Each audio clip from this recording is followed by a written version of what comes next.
This previously recorded webinar was created for the Nevada Digital Learning Collaborative. Hi there, my name is Lauren and I am a digital ambassador for the Nevada Digital Learning Collaborative.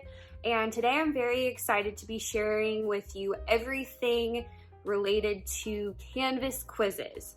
So in this video, the first video is going to be all about classic quizzes. And in my next soon to be coming out video, which will be later linked in the description below, will be an entire video on new quizzes. So classic quizzes is the original quiz that was established in Canvas, and it's a great tool. While it might be the older version, I like to actually use it a lot. New quizzes is not much different. It's just got some different question options that you can use. And so in this video, we'll be taking a look at everything classic quizzes, the benefits, the pros, the cons. Additionally, if you would like a guide on how classic quizzes work, that will also be placed in the description below. So let's get started on all things classic Canvas quizzes.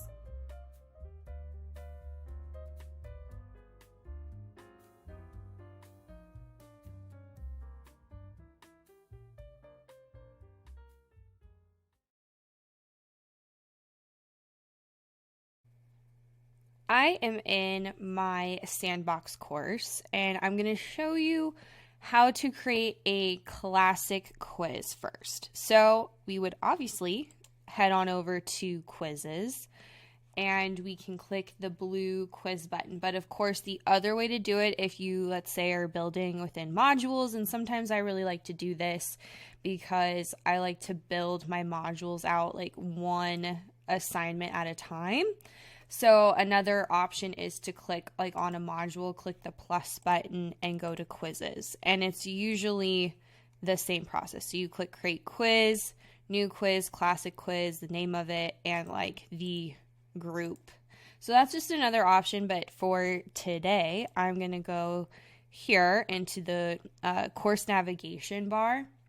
And then we can click this blue quiz button and we will start with classic, and then later I will show you how to do a new quiz. And there's some differences here.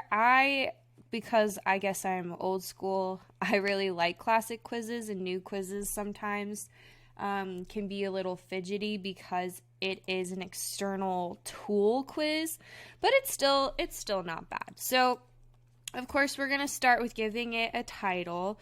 So I usually will name it like the module number. So we can just do like let's just do M2, L2 for today as an example. And that will be module 2, lesson 2 was on magnetism, if I remember in my class. So usually I'll do like lesson quiz and then magnetism. So that's kind of how I like to organize it. And then of course you can add your directions into the rich content editor here. Pretty basic. There's so many questions and you have this amount of time, all the basic information here. And then down here is the quiz type. So is it a practice quiz, graded survey, or ungraded survey? So all these different options are kind of dependent on, they all do the same question. So meaning like they all will accept like multiple choice, equation questions, multiple answers, short answer, but how they appear in the grade book is different. So just for that. And then of course you have your assignment group. We could do formative, summative. My quizzes are usually summative. And then I always check this box off for shuffle answers.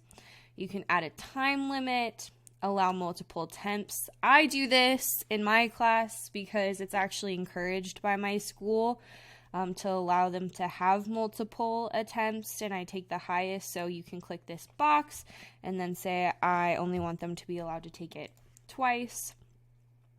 And then this part is important because it will let them see after their first attempt the correct answers. So I usually hide these. So it says let students see their quiz responses. So meaning they will get to see their quiz. They will not get to see the incorrect questions. So ultimately, they can see which questions they got correct. It shows them which ones they got wrong, but it does not show them the answer. So it'll say, oh, here's question 5. You got it wrong. This was what you put. That's wrong. But it won't tell them what question is correct. So I like that because I feel like they can reflect. I usually have them write it down in their notebook so that they can, hold on to it and try to find it in their notebook also, because that's how I work as a teacher. But then, of course, you can do only after their last attempt, so meaning they can't see any of this until their last attempt, only once after each attempt, so they can see it once, and then after after they finish and they see it, they can't go back to the answers. And then you can also put let students see the correct answers and allow an amount of time. So I just like to keep it simple, and I usually leave it like this. But that is completely up to you. Another thing to take note of here is I would actually test these out, and then when you save, preview the quiz and see which format you like the most. Okay, so then this, you can show one question at a time. You can have the option to lock the questions after answering. For my grade level, this doesn't really make sense to lock the questions, and I usually will do all of the questions at once, but that's a preference. All right, for quiz restrictions, you can require an access code, so you can put in any password of your choice, and I like to do this because then students cannot access the quiz until I give them the password, and sometimes I'll even change the password after every period.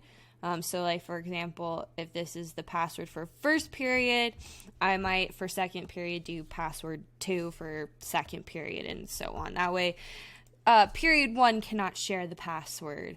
And the reason why I like sometimes adding a access code or password is because then when it comes to assign, you can assign every section to access the test at a given time, but sometimes setting that up can take a while. So to make it shorter for me, I just do an access code, and then I will do the until date. So right here, you can see I have it set at January 10th from 3 to 3:30 p.m., meaning after this time, students can't access this quiz anymore unless, of course, I manually enter it later.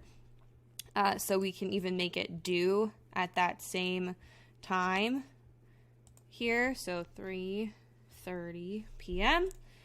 And so then I don't have to add an until or an available from, so meaning I'm not putting in the date and time at the beginning for all 6 periods that I have, or adding it for, so like this would be period 1 and then period 2. It's just a lot more simpler. And then from here I can click save. Okay, so it's pretty blank right now. There are no questions attached to it, so when I click preview, you can see there are no questions. So before keep editing this quiz and adding the questions, I'm going to show you the way that I do question banks before I even set up the quiz questions.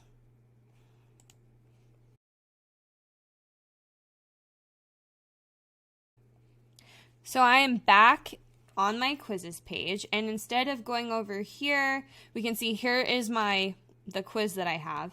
Instead of going in here and editing, I'm actually going to click on the 3 dots and do manage question banks. and you'll be able to see all of the question banks that I have for this course. So you can see I have a lot of different ones, and they are based on the unit that I teach. So we have electric forces, electromagnetic, gravity and space, and so on. And some of these are labeled because I have them labeled by the exact unit and test that I've done or that I want.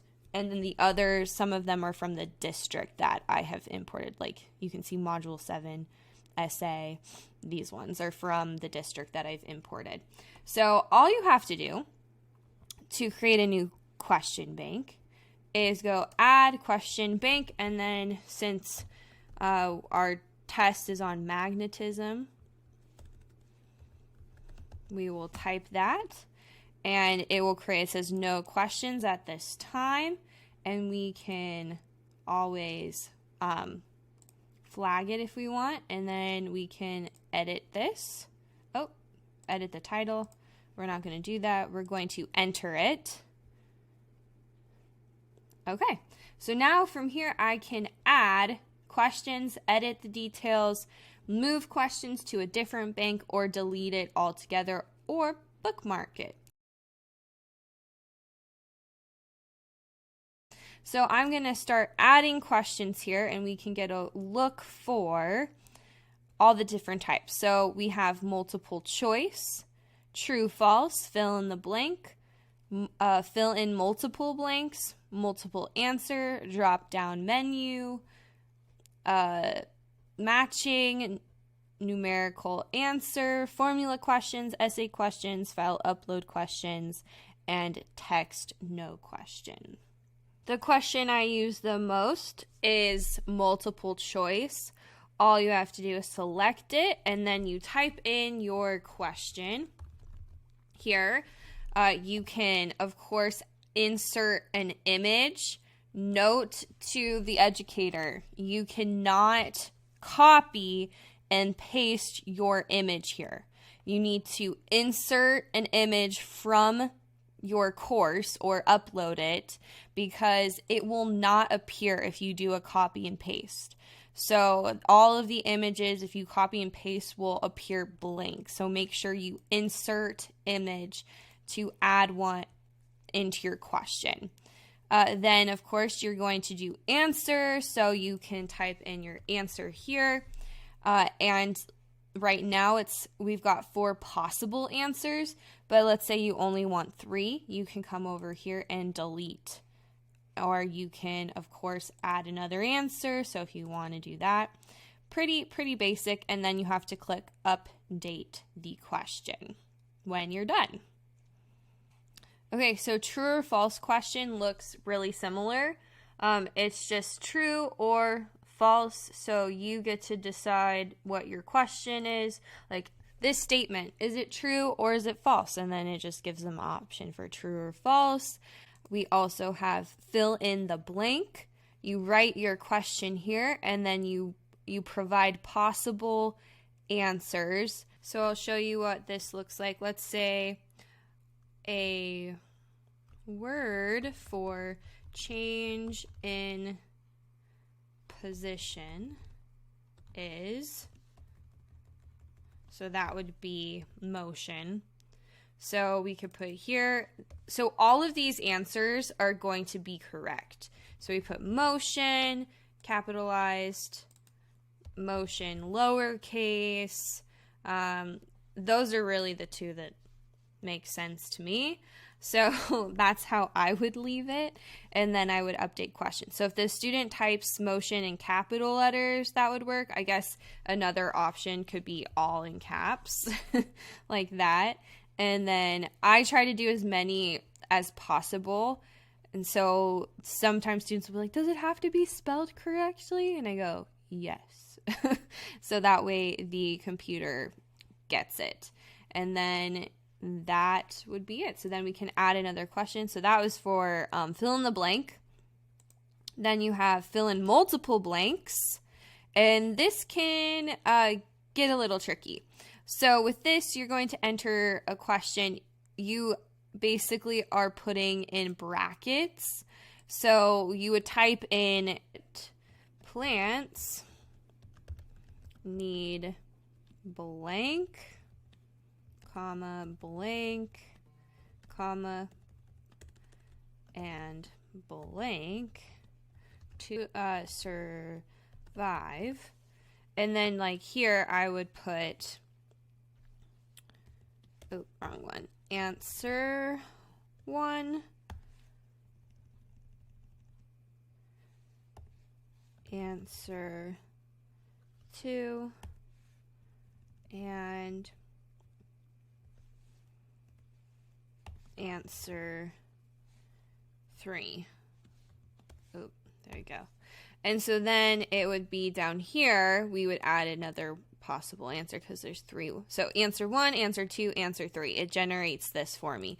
So I could put water, sunlight, carbon dioxide. Those are the 3. And then I would just actually copy these here also. Water, sunlight, carbon dioxide. And then, of course, the last one would end up being the same thing. Carbon dioxide, water, and sunlight. And it doesn't matter what order they're in. You can see I changed up the order. These are just the possible answers for answer 1, possible answers for answer 2, and so on. So then we would update this question, and then you can see here this is what it would look like. But actually, I don't even really think that you need these little blanks here like you do for the first one. I think it'll generate for you when you have these compared to the first kind of fill in the blank. Okay, there we go. So that's how that would work. We have another question we can add. So let's take a look at, so multiple answer is like multiple choice, but now you get to select. So I'm just going to write velocity equation is, and then you can put there are multiple answers listed below, or add that into your directions because sometimes the students will get confused. Oh, and grammar, of course, thanks Grammarly. And we come down here and then we're going to add. So let's say I typed in equation 1 just for quickness today, equation 2, equation 3, and let's say that these are the only possible answers. So that means if they select 1 and 2, they would get it right. If they select all 3, they would get partial credit. It just depends on how much value you give to the question. And that actually is up here. So you can provide value points. I forgot to point that out earlier. So this could be 1 point. You could make this worth 2 points since it's got 2 correct answers. But that sometimes kind of gives it away. So it's all dependent on what you want to do as the teacher. And then also, let's say if I did want to add an equation here, it's not that hard to do. You actually would just click edit, and then a little rich content editor here would pop up, and I could actually enter in the equation. Over here, the 3 dots, you would click, and then you would click here for insert math equation. So then we would be able to enter here. So I'm going to do velocity equals, so now I can add my equation here, distance divided by time. So now I can click, once I'm done, I can insert the equation.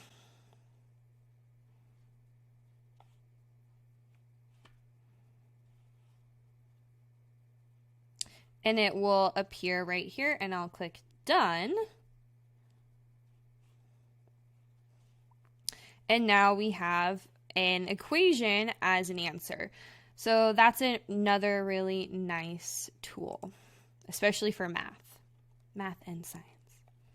Okay, let's do another one. I'll show you the other kinds of questions. So we went over multiple answer. You have multiple drop downs, which is very similar to like fill in the multiple blanks, where you're going to add in the brackets.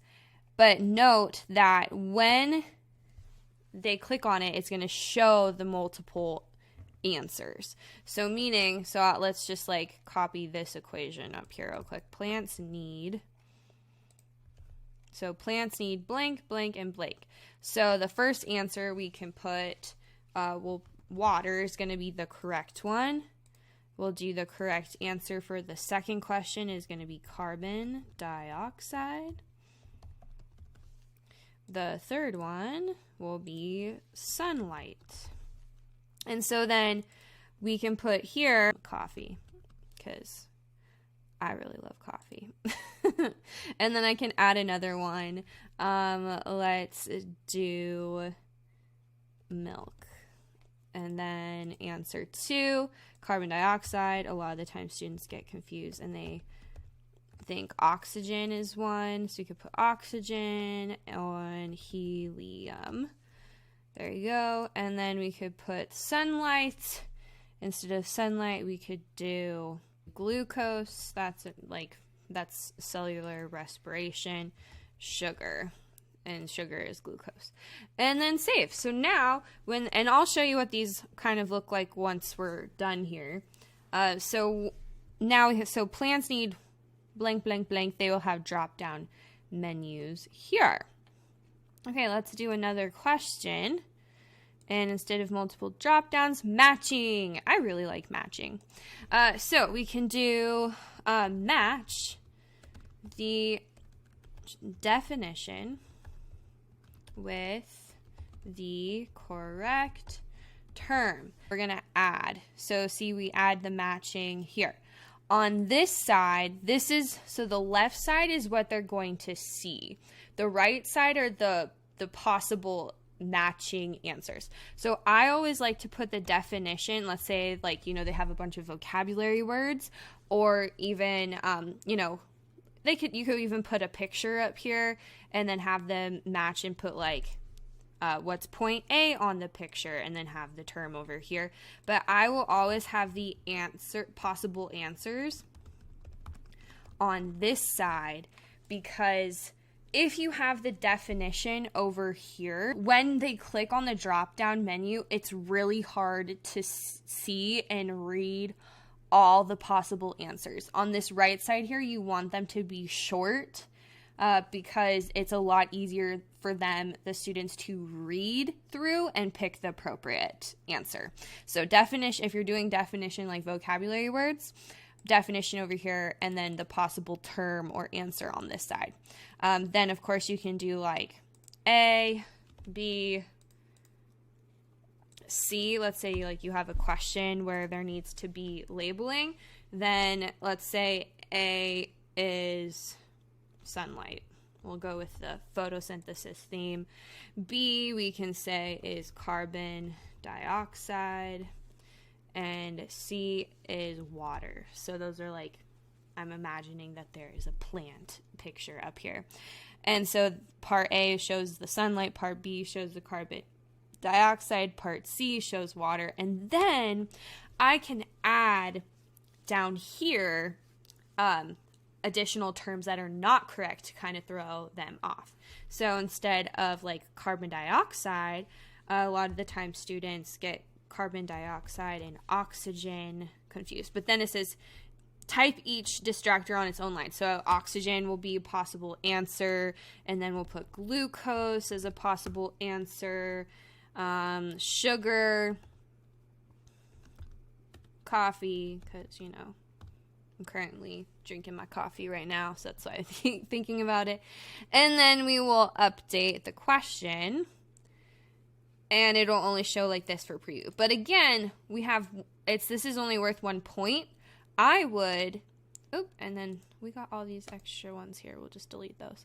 Since there's 1, 2, 3, 4, I'm going to make this 4 points. So that way, if they miss one, it's a 3 out of 4. All right, we will update this and add the next question. So we had matching before. Now we have number answers. So this is a really good one for my math people out there. So let's say our question is really simple, which is like, what is 4? And then we will do squared. So when I come down here, the exact answer is 16. With a 0 margin of error. So let's do delete, delete, delete, because we don't have multiple answers here. And so I'm just going to leave it like that because the only answer here would be 16. You also have the option, so like answer in the range of, so let's say, you know, the answer is between 6 and 10. Then Canvas quizzes would mark answers between 6 and 10 correct. And then, so precision has to do with like how many zeros and also whether the number is negative or positive.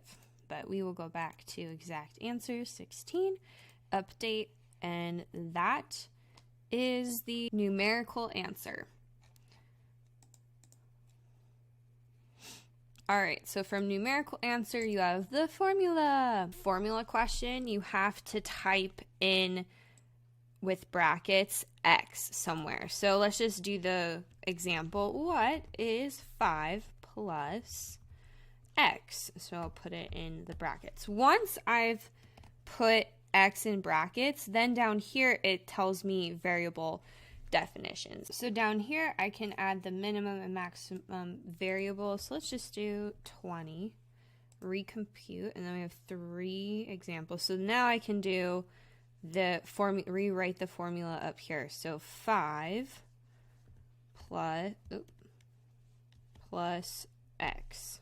I've generated 8 results here. Since there are 8 possible results, we'll do 4 possible combinations.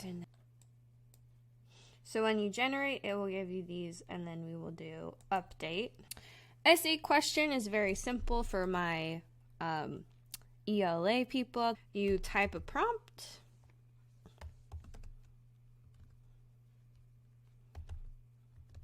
Or a question for the students to respond, and really you're just entering the directions in the rich content editor, and then you click update, and for the students a box will appear at the bottom. The last type of question here, so we have essay question was last one. We have file upload, and before I get to file upload, the text, no question, that can be like a reading or directions, like midway in between. I've used them as directions before, where like the test is really long, and so it's like a pause in the middle of a test, but it's really just a text box that there's no answer. Okay, so file upload, you can add directions here, and then essentially students will upload some sort of document. So I've seen a lot of math teachers use this for uploading a quiz that was like an assignment. So they entered in their answers into the multiple choice options or the fill in the blank to check their work.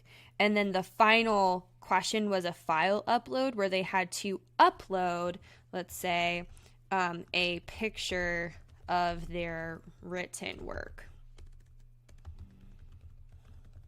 So that way they had proof that they had completed the assignment.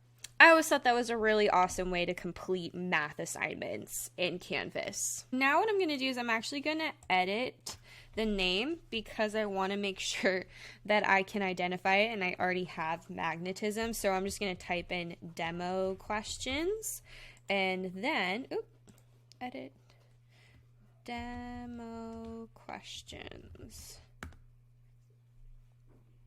And it didn't like me that time. So let's actually go back.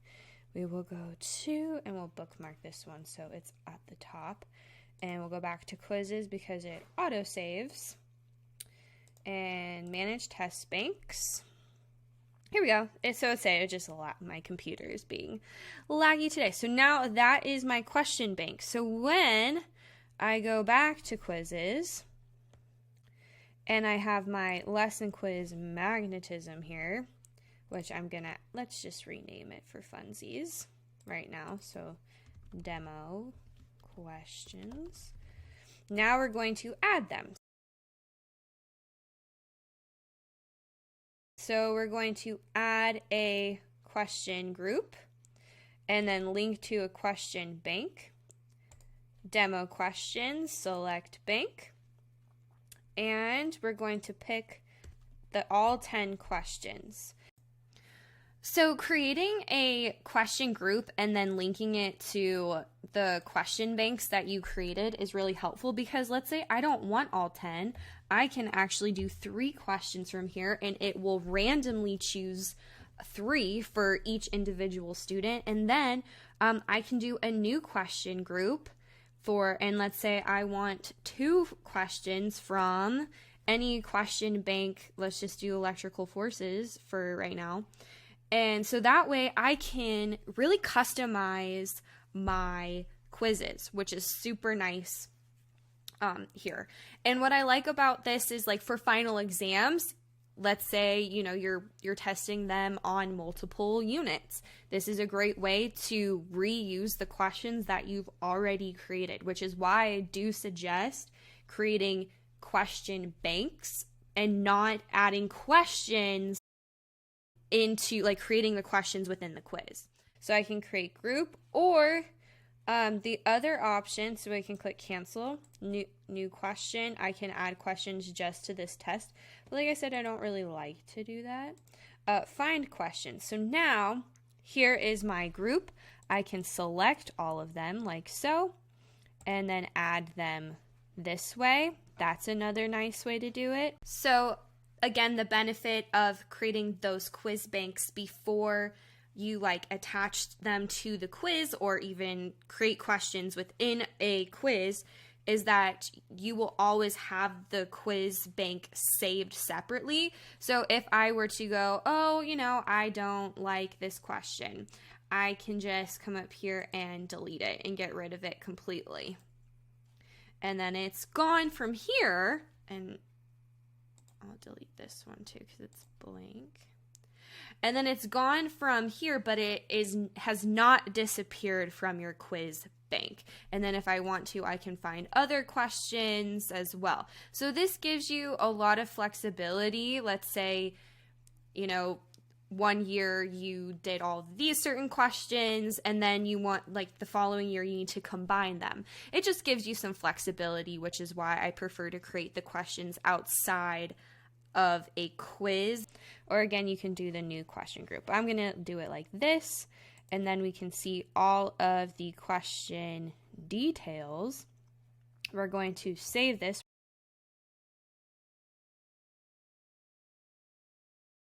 We are going to preview it, and if you do not preview your quiz before your students, you will be pleasantly surprised come quiz day. I have made this mistake so many times. Even sometimes when I preview it, I always get, Miss Burleson, just so you know, there's a mistake. So anyways, so now we can see what the quiz questions look like. So this is fill in the blank. A word for change in position is motion.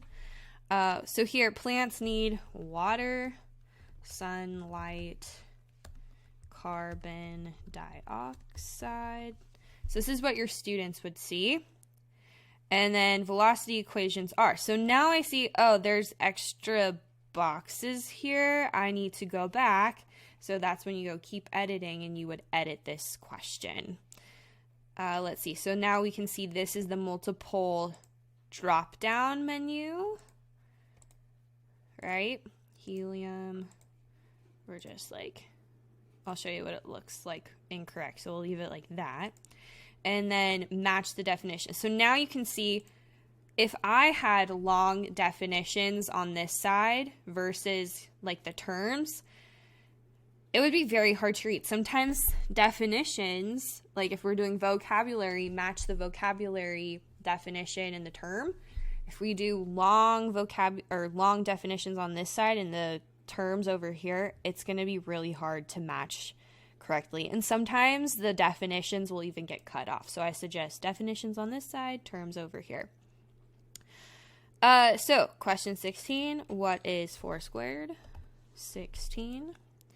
What is 5? See, so it generated a random number for me. We saw before all of the different settings. So this was X, but it generated a random number. And so for another student, it would be different, which is kind of nice. So 18. And oh, we've got a random blank there. I'll have to go back and see what I did wrong there. Type a prompt. So here's what an essay question looks like. Hello. This one too, keep in mind, essay questions have to be manually graded.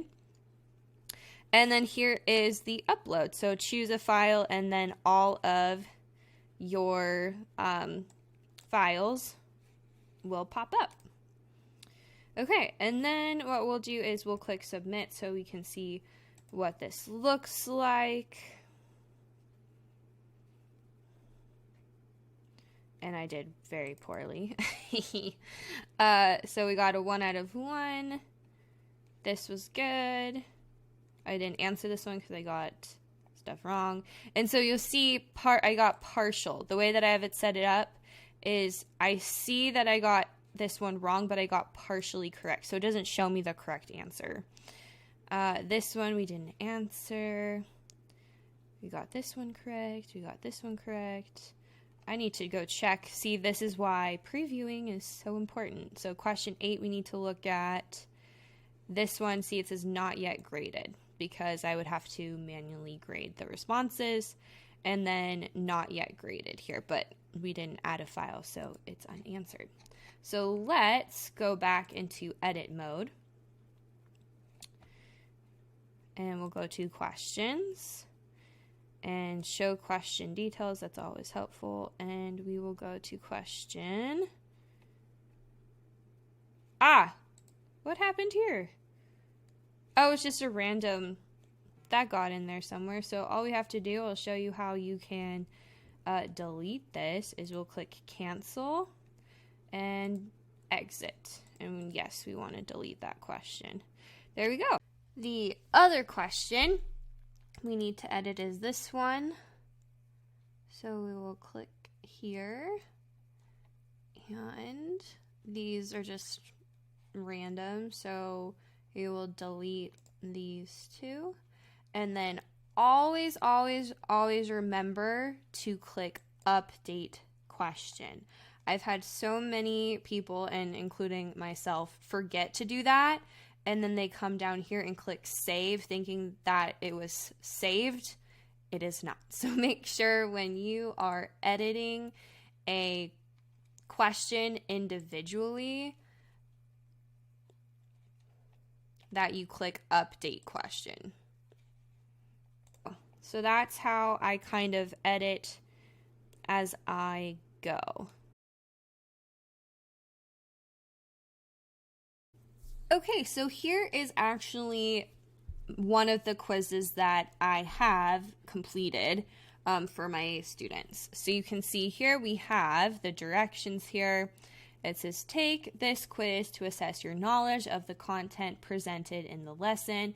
To complete the quiz, click Take Quiz button.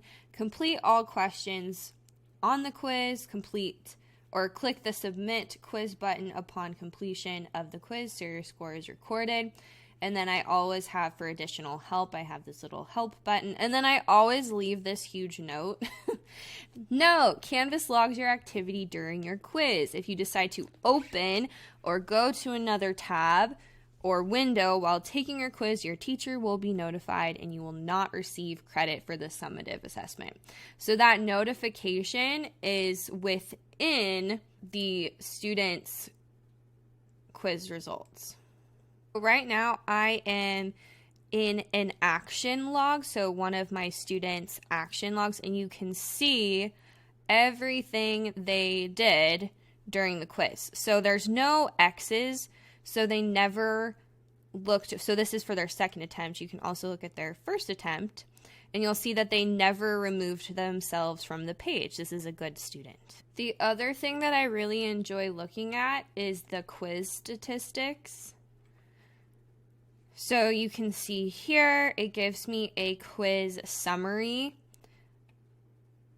So the average score of this for all of my periods was a 96%. And the average time was like 3 minutes long. And so it goes over, and this, I actually will bring this up during class. And then I will show the questions on the board, not this I have for me. And I will go, okay, we didn't do so well. This is not a very good example because they did really well. But let's say, for example, okay, so this one, 67% of them chose the wrong answer. And then 33% of them got this one correct. So this is the one I would go, okay, we need to review this question as a class. And I would post the question up on the board, and we would talk about why this is the correct answer and why this is not the correct answer to this question. So it's really nice to be able to review. And then what else is cool? So this is showing all of the sections, so all of my periods, but I can break it down. So like this is first period, and you can see the average score, and then all the questions again and how well they did. So if I go back to that other question, so see, they still didn't do so well on that, but it just gives me variety. So now period 2, their average score was a 98%, period 3's score was a 97, and then period 4 was a 94. So all did really great, but then you can just see the averages per class and review what went wrong. As well as looking at each section, I can also download the student analysis, and it'll tell me the last time it was generated, and then also the item analysis, which is like based off of questions. And this is nice if you really like want to look at data. And when I click on this, it will start generating, and it will actually download a document for me to observe. So something nice. And I do know that the new quizzes does a lot of like quiz analysis as well. So we can look at that in the next video. If for any reason you need to print the quiz, the easiest way to do that is to go to preview and then click right over here. It says print. So when you click print, it will then generate for you a preview. And then, of course, since I'm not connected to a printer, I can save this as a PDF. And I actually do this, and I save these PDFs in my drive. And this is also one way I share my quizzes. Like if I have to submit one to an administrator, like usually I have to do that for my final exams, I will do it this way. Another way you can save quizzes to your computer as like a backup is you can go into your settings and then go to export course content.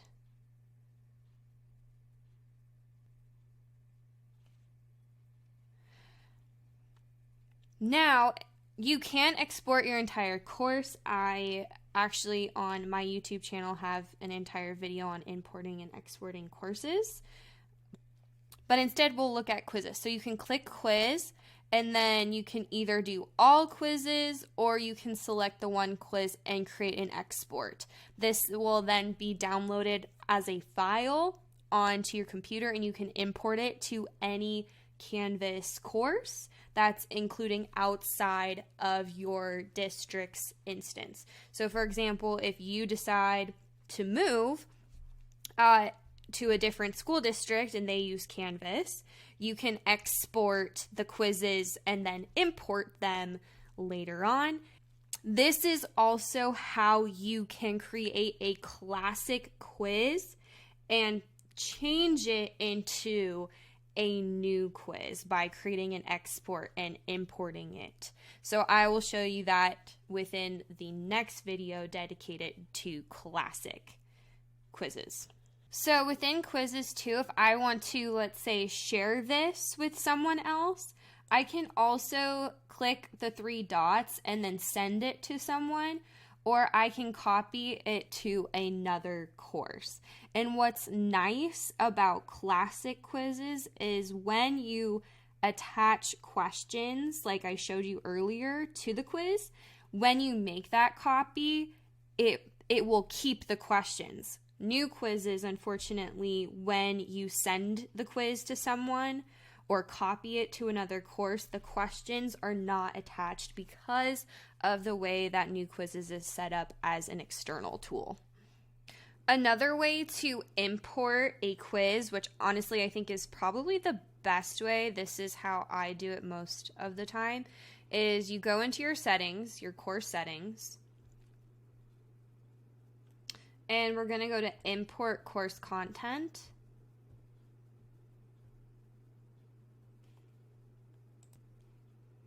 Okay, so then from here we can select a Canvas course. And it's giving me this warning because it doesn't want you to copy the same content, which you should not do, but we're not going to. So then let's say I want to use from maybe my workroom. I have a lot of workrooms here, as you can see. Here we go. Okay, so I have my sandbox. I do not want all the content. I want specific content. And then this is probably the biggest difference between an import and a copy too, which I know copy too is really easy, but you can remove all of the dates, which is nice. So then we're going to click import and then select the content that we want. When you are selecting a quiz, so you can see quizzes here, and I can choose here's my demo quiz. It's always a good idea. So we got that one quiz. It's always a good idea to also include the question bank. So let's find the question bank that I created. Oh, literally the last one.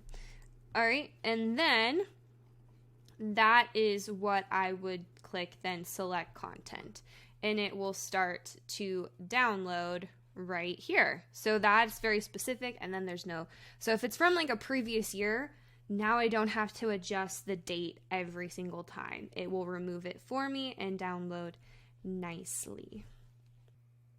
The last thing I want to show you with classic quizzes is the speed grader. So you can actually view each individual student's quiz and their answers. And let's say if you don't like, maybe there was like a mistake question, you can always alter that. And then one thing that's nice, if like, let's say you have a written question, let's say it's at the bottom, so it's number 12. I can select number or question 12 and then skip through each student and it'll take me directly to this question. So that is very nice if you've had like a written response that you have to manually grade within SpeedGrader. That's really great. And then also you can award fudge points. So like if you have, let's say, a bonus question, or you know, you assigned extra credit, you can always do like 5 points and then update the score like this, and then it should calculate over here. So now they got a 15, but I will erase that for me. I can also look at all of the quiz attempts if I click on this link. I'm hiding the student's name above, but if I want to give the student an extra attempt, I can allow the student an extra attempt from here.